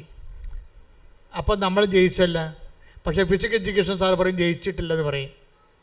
ജില്ലയിലെ റെക്കോർഡ് ഇതല്ല എന്ന് പറയും, 56 പറയും. അപ്പം നീ സന്ധ്യ വരെ ഒന്ന് ചാടാൻ പറയും. എപ്പോഴാണ് നീ 56 എത്തണത് അതുവരെ എഡ്യൂക്കേഷൻ സാർ നമ്മുടെ കൂടെ നിൽക്കും. നമ്മൾ ഒറ്റയ്ക്ക് ഉണ്ടാകത്തുള്ളൂ. ഈ ഒറ്റയ്ക്ക് എത്തണ സ്ഥലങ്ങളില്ലേ മക്കളെ, അതാണ് ഫൈനൽ എന്ന് പറയുന്നത്. ഒറ്റയ്ക്ക് എത്തണ സ്ഥലങ്ങൾ, അവിടെ നീ മാത്രമേ ഉണ്ടാകത്തുള്ളൂ. നിൻ്റെ കൂടെ സപ്പോർട്ട് ചെയ്തിട്ടില്ല. നമ്മളെ പോഴ, പൊട്ട, മൊണ്ണെ എന്തൊക്കെ വിളിച്ചിട്ട് ഞങ്ങൾ അന്നേ പറഞ്ഞല്ലേടാ അത്ത് നീ ചെയ്തിട്ട്. അപ്പം നീ അങ്ങനെ ഓരോ കാര്യങ്ങൾ പറഞ്ഞ് കുറ്റപ്പെടുത്തി ഓരോ കാൻഡിഡേറ്റുകൾ പോയി അവസാനം നമ്മൾ ഒറ്റക്കാകും. സ്വന്തം ഭാര്യയും പറയും ഇഡിയറ്റ് എന്ന് പറയും, ജോബിന് എന്തെല്ലാം കാര്യങ്ങൾ പറഞ്ഞ് വൈഫ്. അപ്പോൾ ഓരോരുത്തർ പറയും, മക്കളും പറയും പപ്പക്ക് ബോധമില്ല, പപ്പ ഈ ലോകത്തല്ല ജീവിക്കണത്, പപ്പ ഈ കാലത്തല്ല ജീവിക്കണത്. അതെ, നമ്മൾ ഈ കാലത്തല്ല ജീവിക്കണത്, കാലാതീതമായ കർത്താവിൻ്റെ കൂടെയാണ്. കൈ ഇടിച്ച് കർത്താവ്. എൻ്റെ പ്രിയപ്പെട്ടവരെ, ഇതുപോലെ ക്രിസ്തുവിൻ്റെ പേരിൽ ക്രിസ്തുവിന് വേണ്ടി ഒറ്റക്ക് നിർത്തപ്പെടുന്ന ഒരു മുഹൂർത്തമെങ്കിലും ഒരു മാസം നിനക്ക് കിട്ടിയാൽ നീ രക്ഷപ്പെടും. That is your token. അതാണ് നിൻ്റെ ടോക്കൺ. നിത്യത്തിൽ ഇതെല്ലാം എണ്ണിയെടുക്കും. എത്ര കാലം ക്രിസ്തുവിന് വേണ്ടി ക്രിസ്തുവിൻ്റെ പേരിൽ മറ്റെല്ലാവരും വിട്ടും പോകുമ്പോൾ കർത്താവ് ചോദിക്കേണ്ട ചോദ്യമുണ്ട്. വിട്ടും പോകുന്ന അവസരം ഉണ്ടാകും. അപ്പോസ്തലന്മാർക്ക് ഉണ്ടായിരുന്നു. അപ്പോൾ കർത്താവ് ചോദിച്ച ചോദ്യമാണ് എന്താണ്? 6:67. യോഹന്നാൻ 6:67. Take the word of God. സ്തുതിക്കട്ടെ. ഹല്ലേലൂയ. യേശു 12 പേരോടുമായി ചോദിച്ചു. യേശു 12 പേരോടുമായി ചോദിച്ചു, നിങ്ങളും പോകാൻ ആഗ്രഹിക്കുന്നുവോ? എന്തുകൊണ്ടാണ് അങ്ങനെ പോകാൻ ആഗ്രഹിക്കുന്നത് ചോദിച്ചത്? യോഹന്നാൻ 6:66. 6:66. അതെ. ഇതിനുശേഷം അവന്റെ ശിഷ്യന്മാരിൽ വളരെ പേർ അവനെ വിട്ടുപോയി. അവർ പിന്നീട് ഒരിക്കലും അവന്റെ കൂടെ നടന്നില്ല. അപ്പോൾ ഓരോ ഇൻസിഡന്റ് സംഭവിക്കുമ്പോഴും ഇങ്ങനെ ഞാൻ മുമ്പ് പറഞ്ഞില്ലേ, ഹൈ ജമ്പ് ചെയ്യുമ്പോൾ ചാട്ടം ആയാസം എടുത്തിട്ട് വരുമ്പോൾ സമയത്ത് മുഴുവനും ഓരോരുത്തർ വിട്ടുപോകുന്ന. അതായത് വിട്ടുപോകും. നിങ്ങളെ ഇപ്പോൾ സിസ്റ്റേഴ്സിനെ നോക്കുന്നുണ്ടിരുന്നുണ്ട്, നിങ്ങൾ കുടുംബജീവിതക്കാർ നോക്കുന്നുണ്ട്. നിങ്ങളുടെ എല്ലാവരുടെ ജീവിതവും ഞങ്ങളുടെ ജീവിതവും അങ്ങനെ തന്നെയാണ്. ക്രിസ്തുവിൻ്റെ കൂടെ നിന്നാൽ നിത്യത ഒരു വിഷയമായത് കാരണം വിട്ടുപോകൽ ഒരു പ്രതിഭാസമാണ് ഇതിൻ്റെ അകത്ത്. അത് ഓരോരുത്തരായിട്ട് വിട്ടുപോകും. ഭാര്യയും ഭർത്താവും നിങ്ങൾ ഒരുമിച്ച് ജീവിക്കും. കർത്താവ് എന്താ പറഞ്ഞത്? ഒരാൾ സ്വീകൃത, അവരെ തിരസ്കൃത. Take the bed of God. ശ്രുതിക്കട്ടെ. ഹല്ലേലൂയ. യേശുവേ നന്ദി. എന്താണ് ഈ ഷട്ട് ഔട്ടിങ് ഉണ്ടാകണത്? ഷട്ട് ഔട്ടിങ് ഉണ്ടാകണം. അത് നിങ്ങളുടെ വീട്ടിൽ 5 പേരുണ്ട്. നിങ്ങളുടെ വീട്ടിനകത്തൊരു കോമ്പറ്റീഷൻ ഉണ്ടാകണം. എന്താ കാര്യം? ടോക്കൺ പിടിക്കാനുള്ള കോമ്പറ്റീഷൻ. കാര്യം കർത്താവിൻ്റെ വചനം, കർത്താവ് ഷെഡ് ഔട്ട്സിനെ ഉണ്ടാക്കുന്നത് ഇങ്ങനെ നമുക്കറിയാമല്ലോ, കാറ്റ് വരുമ്പോൾ മരങ്ങൾ കുലുങ്ങുകയും പഴുത്ത ഇലകൾ താഴെ വീഴുകയും ചെയ്യും. അതാണ് ഷെഡ് ഔട്ടിങ്. അതുപോലെ നമ്മുടെ ജീവിതത്തിലും നിത്യത ഒരു വിഷയമായത് കാരണം ഇതൊരു പേയ്മെൻറ്റ് സീറ്റാണ്. അതാണ് പ്രശ്നം. അവസരമല്ല, സൗജന്യമല്ല. ഇത് സൗജന്യമല്ലല്ലോ. വചനം എന്താണ്? ഇത് നിങ്ങൾ വിലക്ക് വാങ്ങപ്പെട്ടവരാണ്. Take the word of God. ശ്രുതിക്കട്ടെ. ഹല്ലേലൂയ. 6:20. 1 കൊരിന്ത്യർ 6:20. Take the word of God. ഹല്ലേലൂയ. യേശുവേ നന്ദി. ഹല്ലേലൂയ. 1 കൊരിന്ത്യർ 6:20. 1 കൊരിന്ത്യർ 6:20. നിങ്ങൾ വിലക്ക് വാങ്ങപ്പെട്ടവരാണ്. പറഞ്ഞേ. നിങ്ങൾ വിലക്ക് വാങ്ങപ്പെട്ടവരാണ്. നിങ്ങൾ വിലക്ക് വാങ്ങപ്പെട്ടവരാണ്. ആകയാൽ നിങ്ങളുടെ ശരീരത്തിൽ ദൈവത്തെ മഹത്വപ്പെടുത്തുവിൻ. ഇപ്പൊ ശരീരത്തില് ദൈവത്തെ മഹത്വപ്പെടുത്തണം. മനസ്സിലായി? ശരീരം പോലും വെച്ചിരിക്കുന്നത് എന്തിനാണ്? ദൈവത്തെ മഹത്വപ്പെടുത്താനാണ്. അതുകൊണ്ടാണ് സഭ IVF എന്നൊക്കെ പറയുമ്പോൾ സഭ ഒരു പുറംതിരിഞ്ഞിരിക്കാൻ കാര്യം എന്താണ്? അതാണ് IVF എന്നൊക്കെ പറയത്തില്ലേ, IUA എന്നൊക്കെ പറയുമ്പോൾ സഭ എന്താ അംഗീകരിക്കാത്ത കാര്യം. സഭയെ സംബന്ധിച്ചിടത്തോളം ശരീരം ദൈവത്തെ മഹത്വപ്പെടുത്താനുള്ളതാണ്. കാര്യം ഈ ശരീരത്തിൻ്റെ വീണ്ടെടുപ്പിന് വേണ്ടിയാണ് അവൻ വില കൊടുത്തിരിക്കുന്നത്. മറ്റുള്ളവർക്ക് അത് പ്രശ്നമല്ല, അവർക്ക് എങ്ങനെയും ജീവിക്കാം. 5 ഭാര്യയോ 4 ഭാര്യയോ 3 ഭാര്യയോ അല്ലെങ്കിൽ തന്നെ ഉപേക്ഷിച്ചോ അല്ലെങ്കിൽ വേറെ ഒരാളെ സ്വീകരിച്ചോ ഇഷ്ടമുള്ള പോലെ ജീവിക്കാം, ഒരു പ്രശ്നവുമില്ല. ക്രിസ്തുവിനെ മാറ്റിയാൽ വില കൊടുക്കപ്പെടാത്തവരാണെങ്കിൽ ഇഷ്ടമുള്ള പോലെ നമുക്ക് ജീവിക്കാം. പക്ഷേ നമ്മുടെ പ്രശ്നം എന്താ? ശരീരത്തിൽ ദൈവത്തെ മഹത്വപ്പെടുത്താനുള്ളതാണ്. അപ്പം നിങ്ങൾ പറയും ഇത് ശരിയാണ്, ശരിയാകുമോ, ഇതെങ്ങനെ ജീവിക്കാൻ പറ്റും, കഠിനമല്ലേ? തീർച്ചയായിട്ടും കഠിനമാണ്, കഠിനമാക്കിയിരിക്കണാണ്. 6:60 എടുത്ത് യോഹന്നാൻ ശ്രുതികട ഹല്ലേലൂയ ഹല്ലേലൂയ ഹല്ലേലൂയ ഹല്ലേലൂയ യേശുവേ നന്ദി ഹല്ലേലൂയ ഹല്ലേലൂയ. 6:60 ഇത് കേട്ട് അവന്റെ ശിഷ്യരിൽ പലരും പറഞ്ഞു. Praise the Lord. പറഞ്ഞേ, ഇത് കേട്ട് അവന്റെ ശിഷ്യരിൽ പലരും പറഞ്ഞു, ഈ വചനം കഠിനമാണ്, ഇത് ശ്രവിക്കാൻ ആർക്ക് കഴിയും? അപ്പോഴേ വചനം കഠിനമാണെന്ന് കർത്താവിൻ്റെ മുഖത്ത് നോക്കി പറഞ്ഞിട്ടുണ്ട്. കർത്താവിൻ്റെ കാലത്ത് നമ്മൾ മാത്രമല്ല ചിന്തിക്കണതേ, ഈ വചനം കഠിനമാണെന്ന് കർത്താവ് ജീവിച്ചിരിക്കെ കർത്താവിൻ്റെ മുഖത്ത് നോക്കി പറഞ്ഞിട്ട് അവർ പിരിഞ്ഞു പോയി. അപ്പോൾ പിരിഞ്ഞു പോകുമ്പോഴേ കർത്താവ് എന്താ പറഞ്ഞത്? വചനം ഞാൻ വെള്ളം ചേർത്ത് അഡ്ജസ്റ്റ് ചെയ്ത് തരാം, അവിടെ നിൽക്കാൻ പറ്റുമോ, ഞാൻ കാലെ പിടിക്കാമെന്നാണ് പറഞ്ഞത്. അല്ല, അടുത്ത വചനം എന്താണ്? നിങ്ങൾക്കും പോണമെന്നുണ്ടോ? യോഹന്നാൻ 6:67. യേശു 12 പേരോടുമായി ചോദിച്ചു. യേശു 12 പേരോട് ചോദിച്ചു, നിങ്ങളും പോകാൻ ആഗ്രഹിക്കുന്നുവോ? അപ്പോൾ പോകണമെങ്കിൽ പോയിക്കൊള്ളാനാണ്. കർത്താവ് പറഞ്ഞ വചനത്തിൽ മാറ്റമില്ല. എന്താ കാര്യം? ദൈവത്തിൻ്റെ വചനമാണ്, അത് മാറ്റം ഉണ്ടാകത്തുമില്ല. ആകാശം മാറിയാലും ഭൂമി മാറിയാലും. 21:34 എടുത്ത് take the word of God. സ്തുതിക്കട്ടെ ഹല്ലേലൂയ ഹല്ലേലൂയ ഹല്ലേലൂയ. സ്തുതിക്കട്ടെ ഹല്ലേലൂയ. ലൂക്കാ 21:33. ആകാശവും ഭൂമിയും കടന്നു പോകും. പറഞ്ഞേ, ആകാശവും ഭൂമിയും കടന്നു പോകും, എന്നാൽ എന്റെ വാക്കുകൾ കടന്നു പോവുകയില്ല. അതാണ് ചോദിക്കുന്നത്. നിങ്ങൾക്കും പോകണമെന്നുണ്ടോ? നിങ്ങളല്ല, ആകാശം തന്നെ പോകും. നിങ്ങളല്ല, ഭൂമി തന്നെ പോകാനും. പക്ഷേ എന്ത് പോകത്തില്ല? ഞാൻ നിങ്ങൾ പറഞ്ഞ വാക്കുകൾ ഒരിക്കലും കടന്നു പോകത്തില്ല. അപ്പോഴും വചനത്തിൻ്റെ അടിസ്ഥാനത്തിലെ ഒരു ജീവിതം നമ്മൾക്ക് സംരംഭമാകാൻ കാരണം എന്താണ്? നമ്മൾക്ക് വേണ്ടി ക്രിസ്തു വില കൊടുത്തത് കൊണ്ടും അവൻ്റെ വിശുദ്ധമായ രക്തത്താൽ വിലക്ക് വാങ്ങപ്പെട്ടത് കൊണ്ടുമാണ്.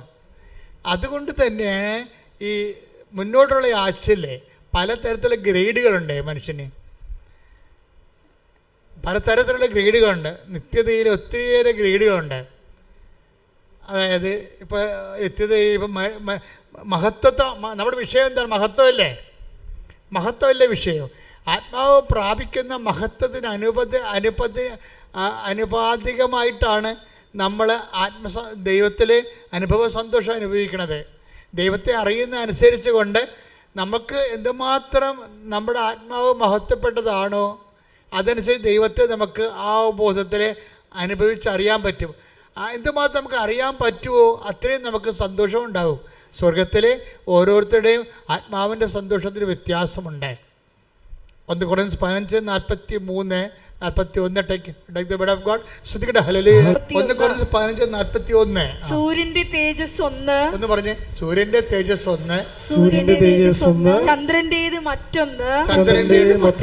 നക്ഷത്രങ്ങളുടേത് വേറൊന്ന്. നക്ഷത്രങ്ങൾ തമ്മിലും തേജസ്സിന് വ്യത്യാസമുണ്ട്. ഇപ്രകാരം തന്നെയാണ് മരിച്ചവരുടെ പുനരുത്ഥാനവും. കളി നിങ്ങൾക്ക് മനസ്സിലായില്ലേ? എന്ത് പൊക്കൃത്തരവിടെ കാണിച്ചിട്ട് അവസാനം ഒരു നിലവിളിച്ച് കുമ്പസാരിച്ച് അഡ്ജസ്റ്റ് ചെയ്യാൻ പറ്റത്തില്ലെന്ന് മനസ്സിലായില്ലേ? അതാണ് വിഷയം. നമുക്കെല്ലാം പറ്റിക്കുന്ന അബദ്ധം എന്താണെന്നറിയാമോ? ഈ അനുതാപത്തെക്കുറിച്ച് നമ്മളോട് പഠിപ്പിച്ചവന്മാരൊക്കെ നമ്മളെ പറ്റിച്ചു എന്നുള്ളതാണ് സത്യം. നിങ്ങൾ എല്ലാവരെയും വിചാരിക്കുന്നത് എന്ത് പോക്കരത്തരവ് കാണിക്കാം, ആരെയും പറ്റിക്കാം, ആരെയും കിഡ്നി അടിച്ചു മാറ്റാം, ആരെയും വസ്തു പങ്കിടാം, വസ്തു എൻക്രോച്ച് ചെയ്തെടുക്കാം, ആരുടെയും സ്വത്ത് കവർന്നെടുക്കാം, എന്തും ചെയ്യാം, ആരുടെയും അവകാശങ്ങൾ കൊടുക്കണ്ട, പിടിച്ചു വെച്ചുകൊണ്ടിരിക്കാം, ഗുണ്ടായസം കാണിക്കാം, എന്ത് കാണിക്കാം. അവസാനം ഒന്ന് മോങ്ങിയാൽ മതി, ഒന്ന് നിലവിളിച്ചാൽ മതി എന്നതില്ലേ, ഒന്ന് ഈ ഇത് തീക്കൊണ്ട് ഈ നേരം വിളിക്കത്ത് എന്താ പ്രശ്നം. അതായത് ഈശോയുടെ വചനത്തിൽ കൃത്യമായിട്ട് പറഞ്ഞിട്ടുണ്ട്. എന്താ പറഞ്ഞിരിക്കുന്നത്? ആകാശത്തിൽ നക്ഷത്രങ്ങളുണ്ട്, സൂര്യനുണ്ട്, ചന്ദ്രനുണ്ട്. അപ്പോൾ സൂര്യൻ്റെ ശോഭയല്ല ചന്ദ്രനുള്ളത്, ചന്ദ്രൻ്റെ ശോഭയല്ല നക്ഷത്രങ്ങൾക്കുള്ളത്. പിന്നെന്താ പറയണത്? 1-15-41 എന്താ പറയണത്? നക്ഷത്രങ്ങൾ തമ്മിൽ ശോഭയ്ക്ക് വ്യത്യാസമുണ്ട്. കരിക്കട്ടേ ഉണ്ടെന്നതിൻ്റെ അർത്ഥം, കാണാത്ത സാധനമുണ്ട് അല്ലേ? അപ്പം ദൈവത്തെ മറന്ന് ക്രിസ്തുവിനെ മറന്ന് ഓരോ ദിവസം ജീവിക്കുന്നതനുസരിച്ച് കൊണ്ട് തന്നെ നിങ്ങൾക്കറിയാമല്ലോ, നമ്മൾ ഈ ഭൂമി കാണുന്ന ചന്ദ്രൻ എന്ത് സംഭവമാണ്. സൂര്യൻ്റെ പ്രകാശം എന്തുമാത്രം വീഴുന്നു അത്രയും സ്ഥലം ജ്വലിച്ചിരിക്കും. ഭൂമിയുടെ നിഴലിൽ മറഞ്ഞില്ലേ, ഭൂമിയുടെ നിഴൽ മറച്ചല്ലേ സൂര്യൻ്റെ പ്രകാശം ചന്ദ്രനിലേക്ക് കൊള്ളുന്നത്. അപ്പോൾ എന്തുമാത്രം ചന്ദ്രൻ്റെ ഭാഗം ഭൂമിയുടെ നിഴൽ കൊണ്ട് മറഞ്ഞിരിക്കുന്നുവോ അത്രയും തേങ്ങാപ്പൊടി പോലെയും ഇങ്ങനെ പകുതി തുളഞ്ഞ് അതിന് മൊത്തം ഭൂമിയുടെ നിഴൽ മാറി മൊത്തം സ്ഥലങ്ങളിലേക്ക് കൊള്ളുമ്പോഴാണ് നമുക്ക് പൂർണ്ണചന്ദ്രൻ കിട്ടുന്നത്. ആത്മാവിൻ്റെ അവസ്ഥ ഇത് തന്നെയാണെന്ന് പറയണത്. ആത്മാവിൻ്റെ അവസ്ഥ നമുക്ക് ഈ കാര്യത്തെക്കുറിച്ച് വ്യക്തത വേണം മക്കളെ. അല്ല നിങ്ങൾ ഉടമ്പടി എടുത്ത് IELTS പാസ്സായി ഉടമ്പടി എടുത്ത് ഞങ്ങൾക്ക് 9ാമത്തെ വർഷം കുഞ്ഞുങ്ങളെ കിട്ടിയെന്നൊക്കെ പറഞ്ഞ് അങ്ങനെയുള്ള കാര്യങ്ങളൊക്കെ നടക്കണമെങ്കിലേ അതിന് കുറച്ച് സ്പീഡ് വേണമെന്നുണ്ടെങ്കിൽ ആദ്യം ദൈവം നിങ്ങളുടെ അസസ്മെൻറ്റ് നടക്കും.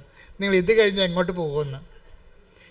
ഈ ഉടമ്പടിയും കഴിഞ്ഞ് സാക്ഷ്യവും പറഞ്ഞു കഴിഞ്ഞാൽ ആൻറ്റി എങ്ങോട്ട് പോകുമെന്ന് ഈശോ നോക്കും. അതാ പ്രശ്നം. അതുകൊണ്ടാണ് ഈ ജീവിതത്തിന് വേണ്ടി മാത്രമാണ് നിങ്ങൾ യേശു ക്രിസ്തു പ്രത്യാശ അർപ്പിച്ചെങ്കിൽ ക്രിസ്തുവിനെ അറിയാതിരിക്കുന്നതാണ് നിങ്ങൾക്ക് നല്ലത്. അപ്പോഴെന്താ സംഭവിച്ചു കഴിഞ്ഞാൽ എപ്പോഴും സ്വർഗത്തിൻ്റെ ഒരു കണ്ടൻറ്റ് ഞാൻ നിങ്ങളോട് പറഞ്ഞത് എന്താണെന്നറിയാമോ? അതായത് സത്യദൈവത്തിൻ്റെ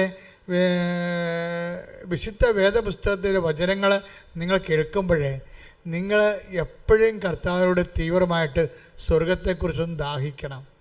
കർത്താവേ, ഒത്തിരി അബദ്ധങ്ങളും അപരാധങ്ങളൊക്കെ സംഭവിച്ചു, എങ്കിലും ഇനിയും സമയമുണ്ട് നമ്മുടെ മുമ്പിൽ. അതായത് 1 മാസം, ഞാൻ വേറെ ഒന്നും പറഞ്ഞില്ല, 1 മാസം ഒരു ടോക്കൺ മേടിക്കണം. സ്വർഗത്തിൻ്റെ കണ്ടൻ്റുള്ള, സ്വർഗത്തിന് വേണ്ടി നിന്ന് നിലപാടെടുത്ത, സുവിശേഷത്തിന് വേണ്ടി ഒരു നിലപാടെടുത്ത ഒരു ടോക്കൺ. നമ്മൾ തോറ്റുകൊടുത്ത, നമ്മൾ പരാജയപ്പെടുകയും കുടുംബത്തിൽ നമ്മളെ അതിൻ്റെ പേരിൽ കൊക്കി വിളിക്കുകയും നമുക്ക് ബോധമില്ല ബുദ്ധൂസാണെന്ന് പറഞ്ഞ് നമ്മളെ താറടക്കി അടിക്കുകയും ക്രിസ്തുവിൻ്റെ പേരിൽ നമ്മളെ മന്ദബുദ്ധിയായിട്ട് ചാപ്പ കുത്തുകയും ചെയ്ത ഒരു ടോക്കൺ 1 മാസം നിങ്ങൾ നേടിയെടുക്കണം. ഒരു ടോക്കണെങ്കിലും പ്രാർത്ഥിക്കുക. കർത്താവേ, നിന്റെ വചനത്തിന് വേണ്ടി സാക്ഷ്യം വഹിച്ചുകൊണ്ട് എന്റെ ജീവിതത്തിലെ 1 മാസം ഒരു സാക്ഷ്യമെങ്കിലും വഹിക്കുവാൻ എന്നെ അഭിഷേകം ചെയ്യണം. എൻ്റെ പ്രിയപ്പെട്ടവരെ, കർത്താവിൻ്റെ വചനം അല്പം കഠിനമായി തോന്നിയാലും നിങ്ങൾ വിഷമിക്കരുത്. നിങ്ങൾ ആദ്യം ചെയ്യേണ്ടത്, ഏതെങ്കിലും കഠിനമായ സാഹചര്യം വരുമ്പോൾ നിങ്ങളത് മാക്സിമം ഈ കണക്ക് എഴുതുന്ന പോലെയാണ് മക്കളെ. കണക്കെഴുതിയാലുള്ള ഗുണം എന്താ? കണക്ക് പരീക്ഷ എഴുതുമ്പോൾ എന്താ ഗുണം? അത് ഉത്തരം തെറ്റാണെങ്കിലും വഴികൾക്ക് മാർക്ക് കിട്ടും ഇല്ലേ? ഇതുപോലെ വചനവും ഉത്തരം ചിലപ്പോൾ തെറ്റാവും. ഇപ്പോൾ ഒരു 20 മാർക്കിൻ്റെ ചോദ്യം, നിങ്ങളുടെ ഉത്തരം തെറ്റാണ്, പക്ഷേ അത് 20 മാർക്കും പോകത്തില്ല. എന്ത് കിട്ടും? നിങ്ങൾക്കൊരു 16 മാർക്ക് കിട്ടും, 4 മാർക്കേ പോകത്തുള്ളൂ വഴി ശരിയാണെങ്കിൽ. വചനവും ഇതുപോലെയാണ്. വചനം സിമ്പിളാണ്. അപ്പോൾ ആ വചനത്തിൻ്റെ പ്രോസസ് ടൈമിൽ എവിടെയെല്ലാം നിങ്ങൾ ക്രിസ്തു വിഹിതമായ കാഴ്ചപ്പാട് സമീപനം കൈവരിച്ചോ അതെല്ലാം വഴികളാണ്, എല്ലാം മാർക്ക് കിട്ടും. അല്ല നിങ്ങൾ വിചാരിക്കുന്നത് അയ്യോ ഇത് കഠിനമാണല്ലോ, ഇത് എങ്ങനെയാണ് ഞാൻ പാലിക്കണത്? എൻ്റെ മക്കളെ, എടുക്കണ ഓരോ സ്റ്റെപ്പിനും മാർക്ക് കിട്ടിയിരിക്കും. കർത്താവ് എന്നോട് നേരിട്ട് പറയണ കാര്യങ്ങളാണ് നിങ്ങളോട് പറയണത്. ഇതെനിക്ക് ഇതുവരെ അറിയാൻ പാടില്ലായിരുന്നു. അവിടെ ഇരുന്നപ്പോൾ നിങ്ങൾ പാടിയപ്പോഴും കർത്താവ് എനിക്ക് തന്നതാണ്. ഇതുകൂടി പറയാൻ പറഞ്ഞു. ഞാൻ ഇതുകൂടി പറഞ്ഞിട്ടുണ്ട്. എന്താ പറഞ്ഞിരിക്കണത്? ഇത് നിങ്ങൾ തോറ്റു പോകുമെന്ന് വിചാരിച്ചുകൊണ്ട് അറ്റൻഡ് ചെയ്യാതിരിക്കരുത്. ഈ പരീക്ഷ നിങ്ങൾ തോറ്റു പോകണമെന്ന് വിചാരിച്ചോ, എന്നാലും മക്കൾ അറ്റൻഡ് ചെയ്യണം. വഴിക്ക് മാർക്കുണ്ട്. ശ്രദ്ധിക്കട്ടെ. എന്തുകൊണ്ടാണ് വചനപാലന ജീവിതത്തിലെ വഴിക്ക് മാർക്കുണ്ടെന്ന് പറയാൻ കാരണം എന്താ? അതിന് കാരണം നിസ്സാരമാണ്. ഇപ്പം ഇപ്പോൾ ഒരു പ്രാവശ്യം നിങ്ങളെ സഹികെട്ട് ഒരു തന്തക്ക് വിളിച്ചെന്ന് വിചാരിച്ചാരെങ്കിലും, അപ്പോൾ ഇപ്പം തന്നെ പോയി വിളിക്കണമെന്നല്ല ഞാൻ പറഞ്ഞതേ. അതായത് ചില കാട്ടാമൃഗങ്ങളോട് നമുക്ക് പൊറുക്കാൻ പറ്റാത്ത അവസ്ഥ വരുമ്പോൾ തിന്മ നടക്കാതിരിക്കാനെങ്കിലും ചില ആൾക്കാർ വിളിച്ചു പോവില്ല. എൻ്റെ മക്കൾക്ക് വിളിച്ച് പോകണമെന്ന് വിചാരിച്ചോ, പക്ഷേ വിളിക്കേണ്ട സാഹചര്യത്തിൽ നിങ്ങൾക്ക് ഒരു പ്രാവശ്യം വിളിക്കാൻ പറ്റാതെ വന്നാൽ അത് കൗണ്ടാവും. നിങ്ങളുടെ സംയമനം കൊണ്ടേ നിങ്ങൾ വിളിച്ചില്ല. നിങ്ങൾക്ക് നല്ല ആ സമയത്ത് ഇത്തിരി ആരോഗ്യം ഉണ്ടായിരുന്നു, നിങ്ങൾക്ക് വിശപ്പൊന്നും ഇല്ലാഞ്ഞ സമയമാണ്, ഭക്ഷണം കൊണ്ട സമയമാണ്, സന്തോഷമായിരിക്കുന്ന സമയമാണ്, ക്ഷമിക്കാൻ എളുപ്പമാണ്. അപ്പോൾ നിങ്ങൾ ചെയ്തില്ല. അപ്പോൾ നിങ്ങൾ പക്ഷേ ഒരു കാര്യം പറയണം. നമ്മുടെ പ്രാർത്ഥന എന്താണ്? പിതാവേ അങ്ങയുടെ നാമത്തെ മഹത്വപ്പെടുത്തണമേ. അതാണ് വചനം. നമുക്ക് ആദ്യമേ ഇവിടെ അൾത്താറെ വന്നപ്പോൾ തന്ന വചനമാണ്. അല്ല ഞാൻ അവിടുന്ന് പഠിച്ചുകൊണ്ട് വന്നതല്ല. ഇവിടെ വന്ന് കയറിയപ്പോഴും എന്നോട് പറഞ്ഞത് പിതാവേ അങ്ങയുടെ നാമത്തെ മഹത്വപ്പെടുത്താനുള്ള ഈ അഭിഷേക പ്രാർത്ഥന ആവർത്തിച്ചെല്ലാം ആണ്. അവിടുന്ന് ഇത്രയും കാര്യങ്ങൾ എൻ്റെ തോന്നുമെന്ന് എനിക്കറിയത്തില്ലായിരുന്നു. ഇപ്പോഴെന്താ പറയണത്? അങ്ങയുടെ നാമത്തെ മഹത്വപ്പെടുത്തണമെന്ന്. നമുക്ക് ഒരു ദിവസമേ മഹത്വപ്പെടുത്താൻ പറ്റുള്ളെങ്കിൽ അത് മതി. രണ്ടാമത്തെ ദിവസം നിങ്ങൾ വീണ് പോയെന്ന് വിചാരിച്ചോ, നിങ്ങൾ വിഷമിക്കേണ്ട കാര്യമില്ല. ഒരു ദിവസമെങ്കിൽ ഒരു ദിവസം എന്താണ് വഴി? ഇതാണ് വഴിയെന്ന് പറയണത്. നിങ്ങൾ ഒത്തിരിയേറെ ക്ഷമയുടെ വഴികളിൽ എവിടെയെങ്കിലും ഒരു ദിവസമോ 2 ദിവസമോ എങ്കിലും നിങ്ങൾക്ക് ക്ഷമിക്കാൻ പറ്റിയാൽ അത് വഴിയാണ്, അത് കൗണ്ടാവും, അത് നിങ്ങൾക്ക് ടോക്കണാകും. സ്വർഗത്തിൻ്റെ കണ്ടവന് എന്താ കാരണം കർത്താവ് പറഞ്ഞത്? ഒരു ഗ്ലാസ് പച്ചവെള്ളമെങ്കിലും എൻ്റെ നാമത്തിൽ. കണ്ട വചനം എന്നെ വരവേണ്ടില്ലേ? ശ്രദ്ധിക്കട്ടെ. ഹല്ലേലൂയ ഹല്ലേലൂയ ഹല്ലേലൂയ. 10:42 ഈ ചെറിയവരിൽ ഒരുവന് ശിഷ്യന് എന്ന നിലയിൽ ഒരു പാത്രം വെള്ളമെങ്കിലും കൊടുക്കുന്നവന് പ്രതിഫലം ലഭിക്കാതിരിക്കുകയില്ലെന്ന് സത്യമായി ഞാൻ നിങ്ങളോട് പറയുന്നു. നമ്മൾ ചെറിയ കുഞ്ഞു കാര്യമാണെങ്കിലും കൗണ്ട് ആവുന്നതിൻ്റെ അർത്ഥം അല്ലേ? വലിയ ഉത്തരത്തിന് മാത്രമല്ല, ചെറിയ ആ വഴികൾക്കെല്ലാം മാർക്കുണ്ട്. അതുകൊണ്ട് എനിക്ക് ഉപദേശിക്കാനുള്ളത് തിന്മയെ പാപത്തെ തള്ളി കൊണ്ടുപോവുക.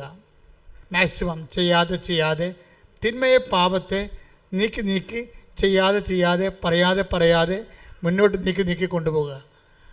അതിനിടയ്ക്ക് വരുന്ന ഓരോ ദിവസവും കൗണ്ടഡാണ്. അതിൻ്റെ ഓരോ ദിവസവും നീ തിന്മ ചെയ്യാത്ത, നീ സമീപനം പാലിച്ച, കർത്താവിൻ്റെ കൂടെ നിന്ന് കർത്താവിൻ്റെ വചനം കേട്ട ദിവസമാണ്. അത് ടോക്കൺ ദിവസങ്ങളാണ്. ശ്രദ്ധിക്കട്ടെ. ഇങ്ങനെ തള്ളിക്കൊണ്ടുപോകുന്ന ദിവസം. അതായത് തിന്മ ചെയ്യേണ്ട സാഹചര്യങ്ങളുണ്ട്, തിന്മ പറയേണ്ട കാര്യങ്ങളുണ്ട്, അവസരങ്ങളുണ്ട്. എങ്കിലും നമ്മൾ പറയാതെ ക്ഷമിച്ച് സഹിച്ച് തള്ളിക്കൊണ്ടുപോകുന്ന സമയമില്ലേ? നമ്മൾ ആരെ തള്ളണമെന്നറിയാമോ? സാത്താനാണ് പുറന്തള്ളണത്. സാത്താനെ പുറന്തള്ളുന്നത് നമുക്ക് ആയുസ് തന്നിരിക്കുന്ന ദിവസത്തിൻ്റെ അടിസ്ഥാനത്തിലല്ലേ? അല്ലേ? നമുക്ക് ആയുസ് തന്നിരിക്കുന്നത് ദിവസത്തിൻ്റെ അടിസ്ഥാനത്തിലാണ്. അതുപോലെ അതിൻ്റെ ഏറ്റവും ചെറിയ ഘടകമാണ് മണിക്കൂറുകൾ. അപ്പം നിങ്ങൾ തിന്മ ചെയ്യാതെ തള്ളിക്കൊണ്ട് പോകുന്ന അവസരങ്ങൾ എല്ലാം കൗണ്ടഡായി പോകും. നിങ്ങളെ സുവിശേഷത്തിൻ്റെ സാക്ഷ്യമായി പോകും, സ്വർഗത്തിലുള്ള നിക്ഷേപമായി പോകും. നമ്മുടെ സബ്ജക്റ്റ് അതല്ലേ? ദൈവത്തിൻ്റെ മഹത്വമായി പോകും. എവിടെയെല്ലാം ദൈവനാമം മഹത്വപ്പെടും. തിന്മ ചെയ്യാതെ തള്ളി കൊണ്ടുപോവുകയും തിന്മ ചെയ്യാതെ നമ്മൾ തിന്മ പറയാതെ തള്ളി കൊണ്ടുപോവുകയും ചെയ്യുമ്പോൾ നമ്മൾ പുറന്തള്ളുന്നത് ആരെയാണ്? സാത്താനെയാണ് പുറന്തള്ളണത്. സാത്താനെ പുറന്തള്ളുമ്പോൾ എന്താ സംഭവിക്കണത്? സാത്താനെ പുറന്തള്ളണം എന്താ? അപ്പോഴേ കർത്താവ് ആത്മാവിൽ ആനന്ദിക്കുന്നത്. 10:18 ശ്രദ്ധിക്കട്ടെ. ഹല്ലേലൂയ. 10:17-18 72 പേരും സന്തോഷത്തോടെ തിരിച്ചു വന്നു പറഞ്ഞു, കർത്താവേ നിന്റെ നാമത്തിൽ പിശാചുക്കൾ പോലും ഞങ്ങൾക്ക് കീഴ്പ്പെടുന്നു. അവൻ പറഞ്ഞു സാത്താൻ സ്വർഗത്തിൽ നിന്ന് ഇടിമിന്നൽ പോലെ നിപതിക്കുന്നത് ഞാൻ കണ്ടു. ആ തിന്മയുടെ ദിവസങ്ങളെ, തിന്മയുടെ വാക്കുകള് നമുക്ക് നിശ്ചയമായും പറയണമായിരുന്ന തിന്മയുടെ വാക്കുകള്, തിന്മയുടെ ചെയ്തികള് പറയാതെ തള്ളി കൊണ്ടുപോകുമ്പോൾ എന്താ സംഭവിക്കണത്? സാത്താൻ ഇടിമിന്നൽ പോലെ താഴേക്ക് നിപതിക്കുന്നു. അതിനാണ് ഈശോ പറഞ്ഞ വാക്ക് സാത്താൻ പുറന്തള്ളപ്പെടുന്നതെന്ന്. ശ്രുതികട ഹല്ലേലൂയ. Take the word of God. ശ്രുതികട ഹല്ലേലൂയ. 12:31. ഇപ്പോഴാണ് ഈ ലോകത്തിന്റെ ന്യായവിധി. ഇപ്പോഴാണ് ഈ ലോകത്തിന്റെ ന്യായവിധി. ഇപ്പോൾ ഈ ലോകത്തിന്റെ അധികാരി പുറന്തള്ളപ്പെടും. ലോകത്തിന്റെ അധികാരി എന്ന് പറയുമ്പോഴേ പണ്ട് സാത്താൻ ഈശോയോട് പറഞ്ഞു ഓർക്കുന്നുണ്ടോ? ഈശോയോട് എന്നാ സാത്താൻ പറഞ്ഞത്? ഇതെല്ലാം എൻ്റെതാണെന്ന് പറഞ്ഞില്ലേ? അതാണ് ഉദ്ദേശിക്കുന്നത്. ശ്രുതികട ഹല്ലേലൂയ. ഹല്ലേലൂയ ഹല്ലേലൂയ ഹല്ലേലൂയ ഹല്ലേലൂയ ഹല്ലേലൂയ. യേശുവേ നന്ദി. ഹല്ലേലൂയ ഹല്ലേലൂയ ഹല്ലേലൂയ ഹല്ലേലൂയ ഹല്ലേലൂയ ഹല്ലേലൂയ ഹല്ലേലൂയ ഹല്ലേലൂയ. യേശുവേ സ്തുതി. യേശുവേ ആരാധന. ലൂക്ക 4:6. പിശാച് അവനോട് പറഞ്ഞു, ഇവയുടെ മേൽ എല്ലാ അധികാരവും മഹത്വവും നിനക്ക് ഞാൻ തരാം. ഇതെല്ലാം എനിക്ക് നൽകപ്പെട്ടിരിക്കുന്നു. സാത്താനൊരു ഫോസ്കിൽ പറഞ്ഞതാണ്. വചനത്തിനാണ് ലൂക്ക 4:6. എന്താണ് സാത്താൻ ഈശോയോട് പറഞ്ഞത്? ഇതെല്ലാം എൻ്റെതാണ്, ഇത് ഞാൻ നിനക്ക് തരാം. എപ്പോഴാണ്? അവനെ ആരാധിക്കുമ്പോഴേ. അപ്പം അതിന് ഈശോ എന്താ മറുപടി പറഞ്ഞ് നമുക്കറിയാം. പക്ഷെ അതല്ല ഇവിടുത്തെ വിഷയം. സാത്താനെ പുറന്തള്ളുക എന്നുള്ളതൊരു ആശയപരമായ വിഷയമല്ല, അത് പ്രായോഗികമായ നടപടിയാണ്. സാത്താനെ പുറന്തള്ളുക എന്ന് പറയുന്നത് ആശയപരമായ ഒരു സുവിശേഷമല്ല, അത് പ്രായോഗികമായ ഒരു നടപടിയാണ്. എന്താ? നമ്മൾ തിന്മ ചെയ്യാൻ അവസരം ഉണ്ടായിട്ടും ചെയ്യാതെ, തിന്മ പറയാൻ അവസരം ഉണ്ടായിട്ടും പറയാതെ നമ്മൾ തള്ളി കൊണ്ടുപോകുന്ന ഓരോ സമയവും നമ്മൾ ചെയ്യണത് എന്താണ്? 12:31. സാത്താൻ പുറന്തള്ളപ്പെടുകയാണ്. കൈയടിച്ച് കർത്താവ്.